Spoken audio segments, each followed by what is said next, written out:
الحمدللہ رب العالمین والصلاة والسلام علی سید الانبیاء والمرسلین اما بعد۔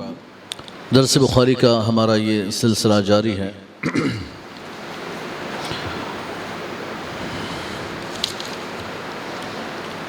جس میں 22 ابواب ہمارے بلکہ 23 ابواب ہو چکے۔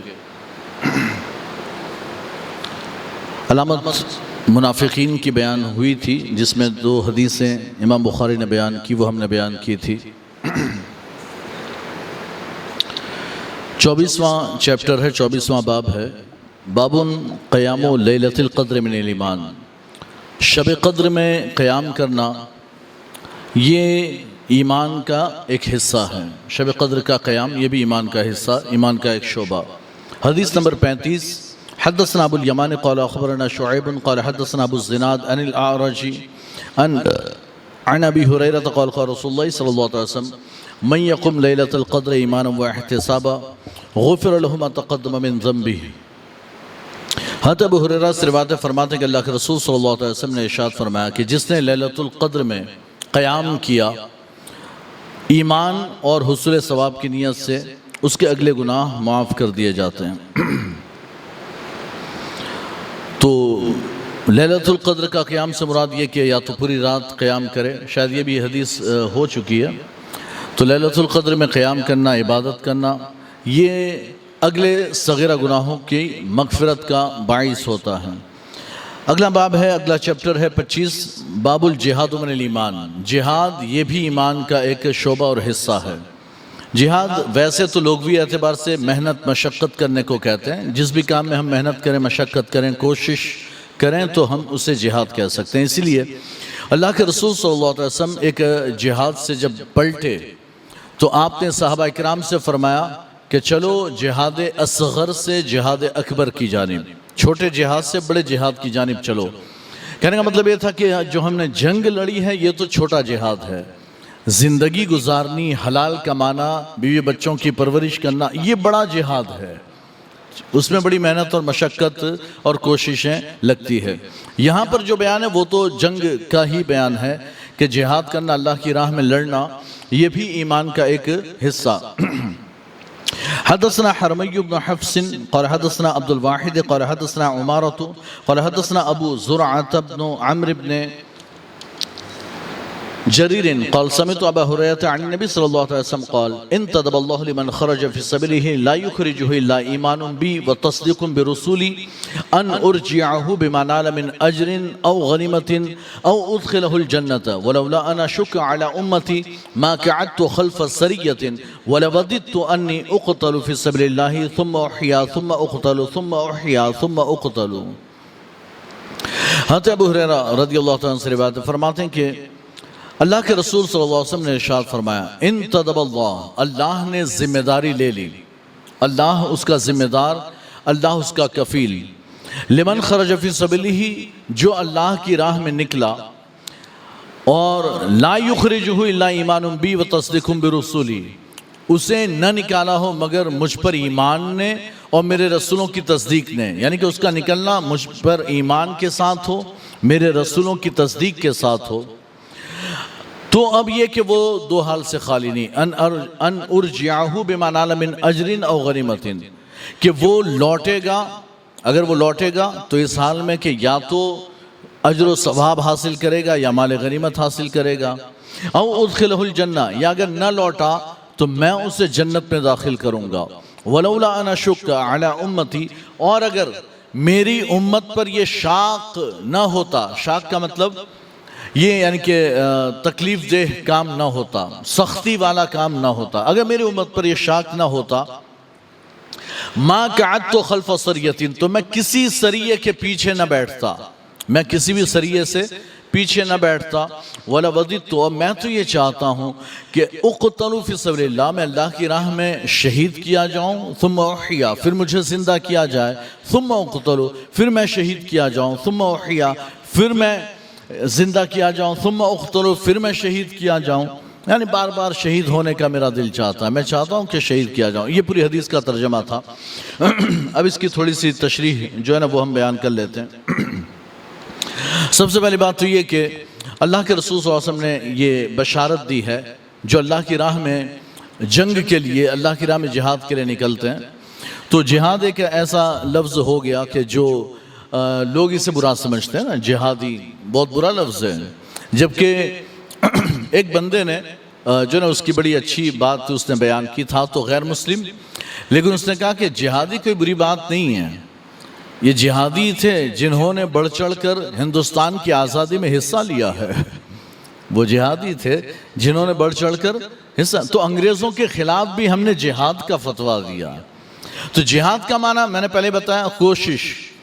اچھا، یہاں بھی یہ جو جہاد کی بات ہو رہی ہے تو ہمیں یہ حکم، آپ نے دیکھا ہم میں سے کسی نے لشکر تیار کیا ہو اور نکل کھڑا ہوا ہو کہ چلو ہم صفایا کرتے ہیں، ایسا کوئی کھڑا ہوا؟ کوئی کھڑا نہیں ہوتا. اور حکم بھی نہیں، قرآن و حدیث کا یہ حکم بھی نہیں ہے، بلکہ حکم یہ ہے کہ آپ سے اگر کوئی جنگ کے لیے آ جائے تو پھر آپ کیا چوڑیاں پہن کر بیٹھ جائیں گے؟ پھر کیا آپ یعنی کہ چپ چاپ ایسے کھڑے ہو جائیں گے، لے بھائی لے گردن جھکی ہے کاٹ لے؟ نہیں، پھر آپ پر حکم ہے کہ آپ مقابلہ کرو. آپ اپنی جان، اپنی عزت، اپنی آبرو، اپنے مال کی حفاظت کے لیے جو مقابلہ کرو گے، چاہے ہاتھ سے کرو، چاہے کسی ہتھیار سے کرو، یا جیسے بھی کرو، ہے نا، وہ جہاد کہلائے گا. لیکن یہ کیوں ہے؟ ہم نے یعنی کہ فائٹ کیوں کی؟ اپنی جان بچانے یا اپنے گھر والوں کی جان بچانے، اپنی عزت و آبرو، جان و مال کی حفاظت کے لیے. اسی کو جہاد کہتے ہیں. اچھا، یہ تو اپنے لیے تھا. آپ نے اپنے پڑوسی کے لیے بھی، یعنی اس پر ایک آپ جا رہے تھے، بائک پر جا رہے ہو، ایک آدمی کو 2-4 لوگ مار رہے ہیں، آپ نے جا کر اسے بچانے میں اگر کوشش کی تو یہ بھی جہاد ہے. آپ نے تو دیکھا نہیں کہ وہ کون ہے، مسلم ہے کہ غیر مسلم ہے، کون ہے، آپ نے نہیں دیکھا، لیکن آپ اس کے لیے کھڑے ہوئے، ہے نا. کسی پر ظلم کیا جا رہا ہے، آپ ظلم کے خلاف کھڑے ہوئے، تو یہ جہاد ہے، یہ جہاد ہے. تو اب یہ چونکہ اللہ کے رسول کے زمانے کی بات ہو رہی ہے اور کفار و مشرکین سے جہاد چل رہا تھا، وہ بھی سب سے نہیں. یہ میں نے پہلے بھی آپ کو بتایا ہے کہ حضور کے مدینہ منورہ کے ارد گرد میں اور بھی کفار و مشرکین تھے. ان سے تو سرکار نے معاہدہ کیا ہوا تھا، ان سے تو معاہدہ کیا کہ بھئی نہ ہم تم سے جنگ کریں گے، نہ تم ہم سے کرنا. اگر کوئی ہمارے خلاف آئے تو تم ہمارا ساتھ دینا، تمہارے خلاف کوئی آئے گا تو ہم تمہارا ساتھ دیں گے. یہ معاہدہ کیا؟ تو سب ہر ایک سے نہیں، لیکن جن سے جنگ تھی ان سے جنگ ہو رہی تھی، جن سے تھی اہل مکہ کفار و مشرکین، ان سے جنگ تھی، تو وہاں جہاد ہو رہا تھا. اب اس جہاد میں سرکار نے بشارت دی کہ اگر کوئی بندہ اللہ کی راہ میں نکلا جہاد کے لیے تو اب یا تو وہ واپس آئے گا یا واپس نہیں آئے گا، جنگ میں کام آ جائے گا. اگر واپس آئے گا نا تب بھی 2 حال سے خالی نہیں. یا تو مال بھی ملے گا، اجر و ثواب تو ہے ہی، لیکن مال بھی ملے گا، تو مال غنیمت اور اجر و ثواب. اچھا، مال کیا ملتا؟ مال یہ ملتا کہ وہ جو ہتھیار لے کر آیا تھا، یا وہ جو مال سامان اناج غلہ لے کر آیا تھا، یا اونٹ گھوڑے سواری لے کر آیا تھا، اس پر قبضہ، اس کی ڈھال، تلوار، ہتھیار، اس کے سواری، اس کے یعنی کہ کھانے پینے کی چیزیں، اس پر قبضہ. جب اسے قتل کر دیا تو اس کا سامان ہمارا ہو گیا. تو یہ ہے مال غنیمت. تو کہتے ہیں کہ وہ لوٹے گا تو مال غنیمت اور ثواب دونوں کے ساتھ لوٹے گا، اور مال نہ بھی ملا تو ثواب تو ملے گا ہی ملے گا. تو یہاں پر یہ جو لفظ ہے من اجرن او غنیمتن، اجر کے ساتھ یا مال غنیمت کے ساتھ اللہ لوٹائے گا. تو بعض لوگوں نے کہا کہ یہاں مراد یہ ہے کہ یا تو اجر ملنا ہی ہے، لیکن ہو سکتا ہے کہ مال غنیمت بھی ملے. تو او واو کے معنی میں ہے، او یا کے معنی میں نہیں، واو کے معنی میں، یعنی کہ اور کے معنی میں. اجر و ثواب اور مال غنیمت دونوں کے ساتھ لوٹے گا. اور اگر نہ لوٹا تو ان ادخلہ الجنہ، اللہ فرماتا ہے تو پھر میں اسے جنت میں داخل فرماؤں گا. اگر جنگ میں کام آ گیا تو میں جنت میں داخل کروں گا. اچھا، یہ جنت میں تو سب جائیں گے نا، جنت میں تو سب جائیں گے، تو اس میں غزوے میں شریک ہو کر فائدہ کیا؟ جنت میں سب جائیں گے. لیکن اس شہید کا مقام و مرتبہ یہ کہ اللہ بلا حساب و کتاب جنت میں داخل فرمائے گا. اولاً جنت میں داخل فرمائے گا، یعنی کہ سب سے پہلے شہیدوں کو جنت میں داخل فرمائے گا، اور سب سے پہلے بلا حساب حساب بھی نہیں لیا جائے گا، اس لیے کہ جیسے ہی تلوار چلتی ہے سارے گناہ معاف کر دیے جاتے ہیں. اسی کو سرکار نے فرمایا السیف محاء الذنوب، تلوار گناہوں کو مٹانے والی ہے. تلوار چلی آپ کے سارے گناہ معاف ہو جاتے ہیں سوائے حقوق العباد کے. وہ آپ ذہن میں رکھیے گا، حقوق العباد معاف نہیں۔ اور اسی لیے میں نے ایک جمعہ میں بیان بھی کیا تھا کہ جب جنازے آتے، شہداء کے جنازے آتے ہے نا، تو شہید کے بارے میں بھی اللہ کے رسول نے فرمایا کہ اللہ اس کے سارے گناہ معاف کر دیتا، شہید کے سارے گناہ معاف فرماتا ہے سوائے قرض کے۔ اگر کسی سے قرضہ لیا اللہ اس کا قرضہ معاف نہیں فرماتا، بھئی وہ تو حق بندے کا، وہ تو ادا کرنا پڑے گا۔ اسی طرح سے جنازے آتے، سرکار پوچھتے اس پر کسی کا قرضہ ہے، حقوق العباد میں سے کچھ باقی؟ اگر کہا جاتا کہ ہاں قرضہ ہے تو سرکار فرماتے اس نے کوئی مال چھوڑا کہ جس سے قرضہ ادا کیا جا سکے؟ اگر کہا جاتا ہاں چھوڑا تو نماز جنازہ پڑھاتے، اگر کہا جاتا نہیں چھوڑا سرکار فرماتے پھر میں نہیں پڑھوں گا، تم لوگ پڑھ لو، تم لوگ پڑھ لو، میں نہیں پڑھوں گا، ہے نا، سرکار نہیں پڑھتے۔ یہ اسٹارٹنگ کی بات۔ پھر بعد میں یہ ہوا کہ جب خوب یعنی کہ مال آ گیا حضور کی بارگاہ میں، مال غنیمت میں سے خوب زیادہ مال آنے لگا، تو پھر سرکار یوں فرماتے کہ جس نے یعنی کہ جو شہید ہوا اس کا جو بھی قرض ہو، اس کا جو بھی حق ہو وہ مجھ سے لے لے، اور جو اس نے مال چھوڑا وہ وارثوں کے لیے، حق میں ادا کروں گا، اور وارثوں مال جو چھوڑا ہے وہ وارثوں کے لیے۔ بہرحال تو فرماتے ہیں کہ اللہ فرماتا ہے میں اسے جنت میں داخل کروں گا بلا حساب و کتاب۔ پھر سرکار فرماتے ہیں اپنے خواہش کا اظہار فرماتے ہیں اگر میری امت پر شاق نہ ہوتا، کیا شاق نہ ہوتا؟ مطلب ہے کہ اگر میں ہر غزوے میں شریک ہونے لگوں، ہر جنگ میں جانے لگوں، تو یہ تم سب بھی ٹوٹ پڑو گے کہ بھئی حضور جا رہے ہیں تو ہم کیسے پیچھے رہ سکتے ہیں، ہم کو بھی جانا ہی پڑے گا۔ اگر حضور ہر جنگ میں جائیں تو بعد والی امت کے لیے بھی حکم ہوگا کہ حضور نے کوئی جنگ چھوڑی نہیں، تم کیسے چھوڑ سکتے ہو، تم کو بھی جانا ہی پڑے گا۔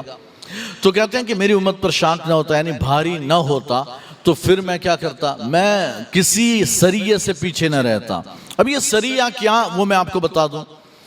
دیکھیں ویسے تو سریہ جماعت اور لشکر کو کہتے ہیں، چھوٹے سے لشکر کو سریہ کہتے ہیں، ہزاروں کی تعداد میں ہو تو پھر وہ لشکر ہوتا ہے، جیش ہوتا ہے، لیکن چھوٹی جماعت ہو تو پھر اسے سریہ کہتے ہیں۔ اچھا پھر اہل عرب کا مقولہ ہے کہ خیر السریہ اربع مئت رجلا، سب سے بہترین سریہ وہ ہے جس میں 400 آدمی ہو، 400 آدمی۔ لیکن حضور کے دور میں جو سریات تھے اسے کس سے سریہ کہتے ہیں؟ اصطلاح یعنی کہ اہل سیرت والوں کی اصطلاح میں کیا ہے؟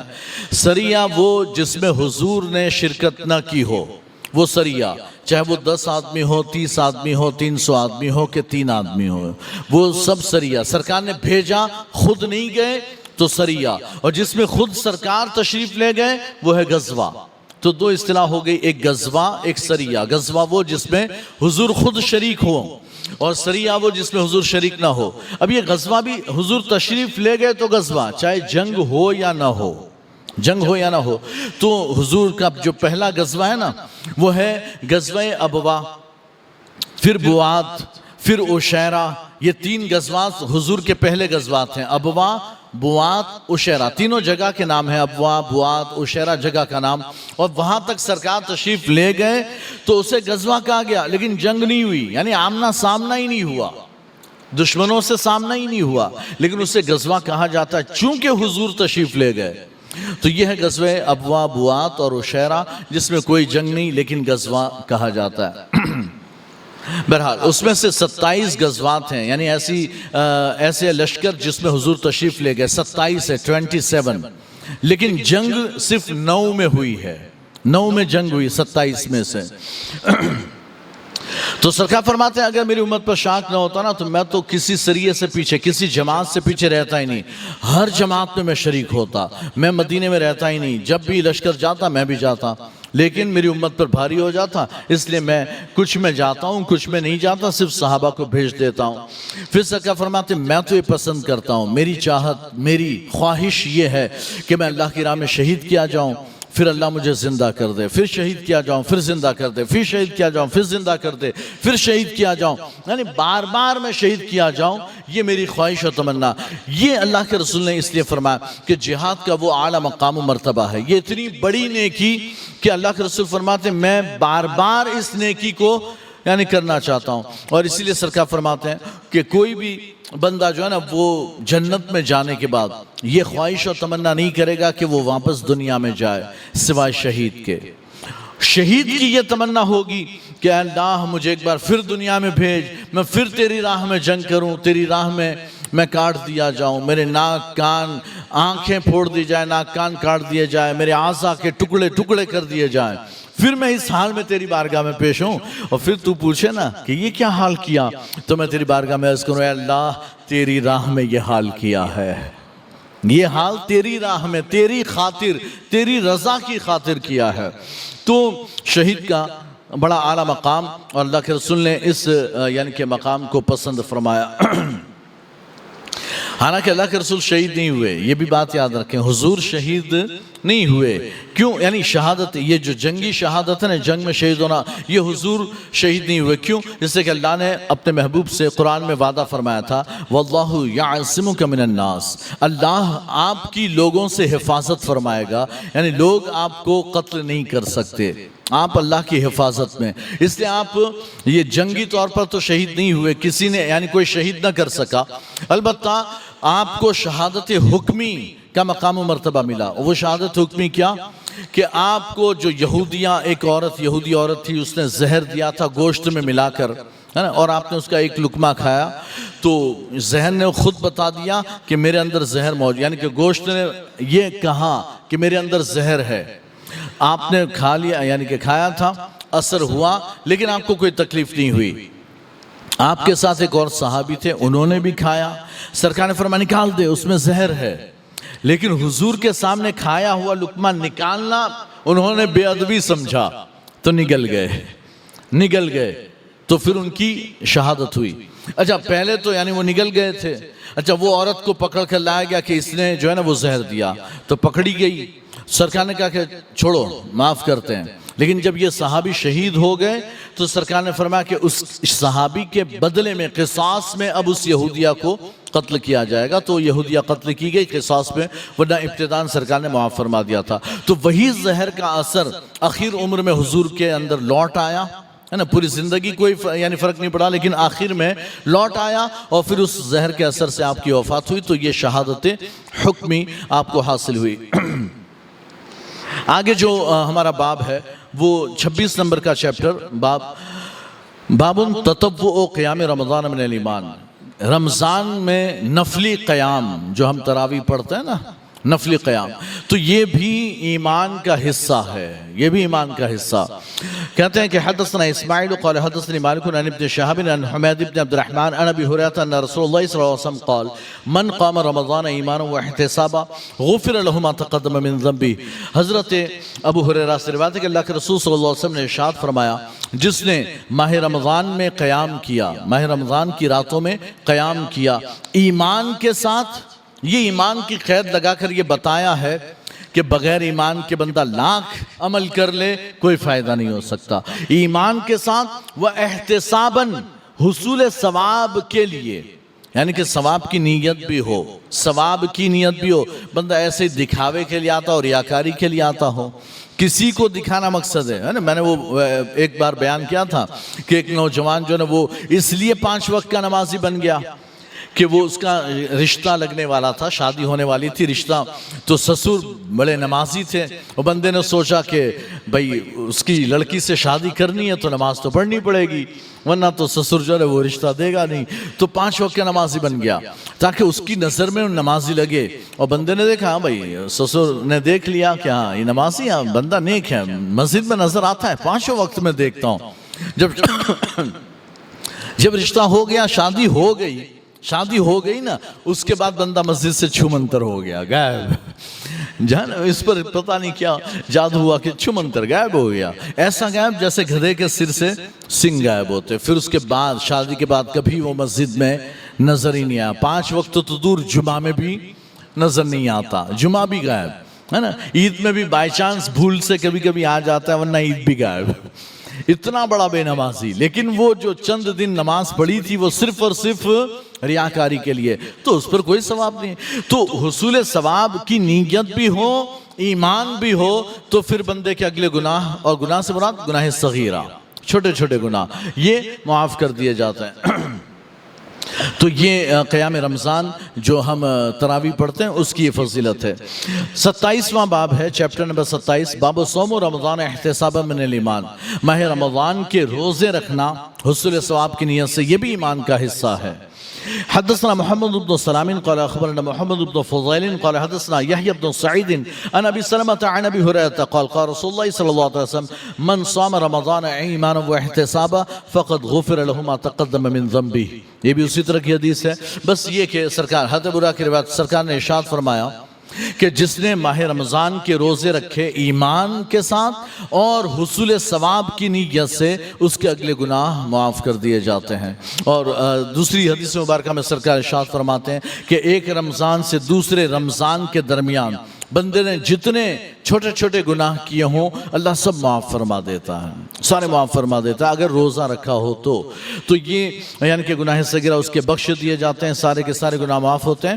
گناہ کبیرہ کا تو ایک قاعدہ ہے، وہ کیا کہ گناہ کبیرہ یا تو توبہ سے معاف ہوتے ہیں یا اللہ کے فضل و کرم سے معاف ہوتے ہیں. یعنی کہ ہم توبہ کریں تو گناہ کبیرہ معاف. گناہ کبیرہ مطلب چوری کرنا ہے نا، بدکاری کرنا یا جوا کھیلنا، شراب پینا، یہ سارے گناہ، جو جھوٹ بولنا، غیبت کرنا، چغلی کرنا، یہ سارے گناہ کبیرہ ہیں، بڑے بڑے گناہ.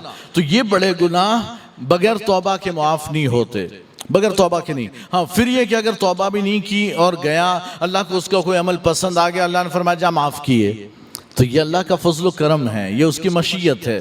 لیکن ویسے قاعدہ یہ ہے کہ اللہ بغیر توبہ کے گناہ کبیرہ معاف نہیں فرماتا ہے نا. توبہ کی ضرورت ہے اگر گناہ کبیرہ اسے معاف کروانے ہیں تو.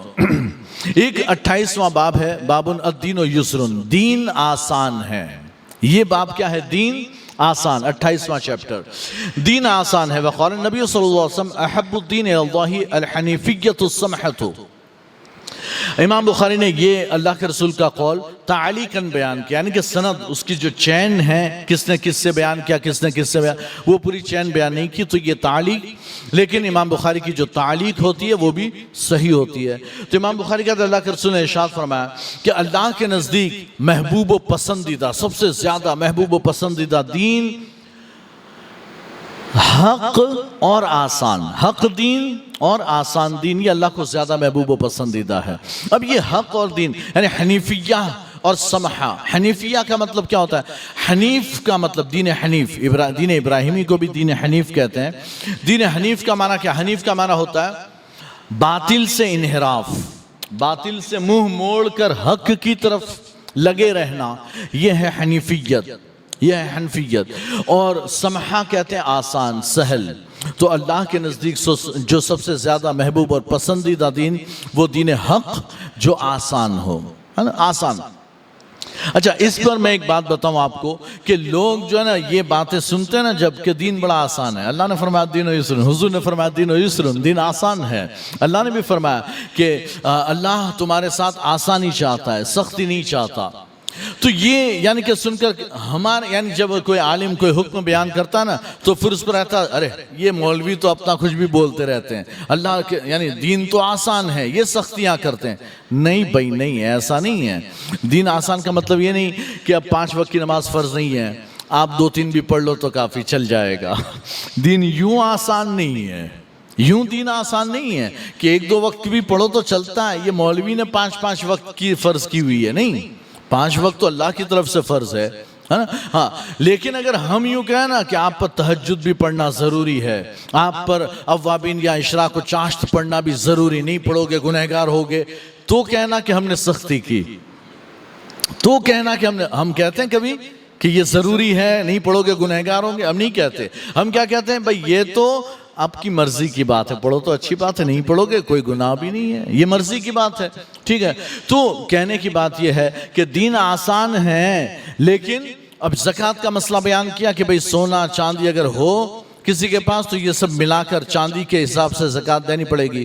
تو کچھ لوگ کہتے ہیں یہ تو یعنی کہ دین تو آسان ہے، یہ تو سخت کر رہے ہیں، یہ تو سختی کر رہے ہیں. دین تو آسان، بھئی دین آسان ہے لیکن تو قرآن و حدیث اٹھا کر تو دیکھ، اللہ نے کیا فرمایا، رسول نے کیا فرمایا. اللہ نے تو مطلق فرمایا جو بھی سونا چاندی جمع کرتا ہے وہ خزانہ، جو بھی سونا چاندی جمع کرے، یعنی آپ کے پاس سونا چاندی ہے تو آپ کا خزانہ، آپ زکوٰۃ نہیں دو گے تو آپ گنہگار ہوں گے، آپ کو عذاب ہوگا، یہ اللہ نے فرمایا. لیکن رسول اللہ نے اس کی مقدار متعین فرمائی حدیث میں، قرآن میں مقدار نہیں. یہ 7.5 تولہ سونا، یہ 52.5 تولہ چاندی قرآن نے بیان نہیں کیا. قرآن میں تو اتنا ہی ہے، سونا چاندی ہیں زکوٰۃ نہیں دی عذاب میں مبتلا کیا جائے گا. لیکن حضور نے مقدار متعین نہیں مطلق نہیں، حضور نے مقدار متعین کی 52.5 تولہ چاندی، 7.5 تولہ سونا، یہ یا اس کی رقم. اب یہ قیمت کا اگر ہو تو زکوٰۃ ہے، یہ حضور نے بیان کیا. اب ہم جب یہ بیان کرتے ہیں تو پھر کچھ لوگ کہتے ہیں، حالانکہ سرکار کے سامنے ایک عورت آئی اپنی بیٹی کو لے کر حضور کی بارگاہ میں، اس کے ہاتھ میں 2 کنگن، بیٹی لڑکی کے ہاتھ میں 2 سونے کے کنگن تھے. تو سرکار نے یہ نہیں پوچھا کہ کتنے تولہ ہے، سرکار نے صرف اتنا پوچھا زکوٰۃ دیتی ہے اس کی، زکوٰۃ نکالتی ہے؟ تو اس کا نہیں، زکوٰۃ تو نہیں نکالتی اس کی. سرکار نے فرمایا تو پھر تو یہ جہنم کی آگ ہے جو تو نے اپنی بیٹی کو پہنائی ہوئی ہے، یہ جہنم کی آگ ہے. تو اس نے فوراً اپنی بیٹی کے ہاتھ سے نکال کر حضور کی بارگاہ میں دے دیا کہ میں نے دیا، صدقہ کیا، آپ جیسا چاہے خرچ کریں.